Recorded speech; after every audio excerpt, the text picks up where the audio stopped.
அண்மை செய்திகளை பார்த்து வருகிறோம். மத்திய வெளியுறவுத்துறை அமைச்சர் ஜெய்சங்கருக்கு முதலமைச்சர் மு.க.ஸ்டாலின் கடிதம் ஒன்றினை எழுதியிருக்கிறார். இலங்கையால் சிறைபிடிக்கப்பட்டுள்ள தமிழக மீனவர்களை விடுவிக்க கோரி அவர் இந்த கடிதத்தினை எழுதியிருக்கிறார். முழு விவரங்களோடு இணைப்பில் காத்திருக்கிறார் எமது செய்தியாளர் பாரி கார்த்திக். அவரிடம் பேசலாம். வணக்கம் பாரி கார்த்திக், விவரங்களை நீங்க பதிவு செய்யலாம்.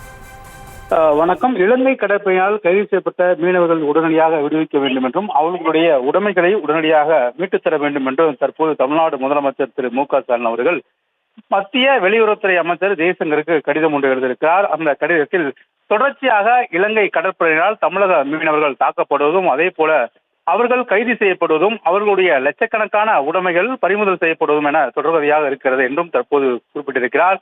மேலும் இந்த கடந்த 2 மாதத்தில் மட்டும் இதுவரை 5 கடிதங்களை முதலமைச்சர் எழுதியிருக்கிறார் என்பது குறிப்பிடத்தக்கது. நேற்றைய தினம் கூட 4 மீனவர்கள் இலங்கை கடற்படையினால் கைது செய்யப்பட்டிருக்கிறார்கள். எனவே இது குறித்து தொடர்ச்சியாக ராமேஸ்வரம், மண்டபம் உள்ளிட்ட இடங்களில் மீனவர்கள் சார்பில் போராட்டமும் முன்னெடுக்கப்பட்டிருக்கிறது. தொடர்ச்சியாக மீனவர்களின் வாழ்வாதாரத்தை காக்கும் வகையிலும் அவர்களுடைய உடைமைகளை காக்கும் வகையிலும் உடனடியாக மத்திய அரசு நடவடிக்கை எடுக்க வேண்டும் என்றும் தற்போது முதலமைச்சர் அவர்கள் அந்த கடிதத்தில் சுட்டிக்காட்டியிருக்கிறார். மேலும் கடந்த காலங்களில் இதுவரை கிட்டத்தட்ட லட்சக்கணக்கான மீன்பிடி வலைதளங்கள் இலங்கை அரசிடம் இருக்கின்றன. எனவே அதை உடனடியாக மீட்டு மீனவர்களுக்கு கொடுக்கப்பட வேண்டும் என்றும், மேலும் இத்தகைய கைது நடவடிக்கையில் தொடராமல் மத்திய அரசு உடனடியாக நடவடிக்கை எடுக்க வேண்டும் என்றும் வலியுறுத்தியிருக்கிறார். தொடர்ச்சியாக தமிழகத்தைச் சேர்ந்த கடந்த 2 மாதங்களில் மட்டும் இதுவரை 30க்கும் மேற்பட்ட தமிழக மீனவர்கள் கைது செய்யப்பட்டிருக்கிறார்கள். அதே போல அவர்களுடைய லட்சக்கணக்கான உடைமைகளான வலைகள், படகு மற்றும் அவருடைய பொருட்களானது பறிமுதல் செய்யப்பட்டிருக்கிறது.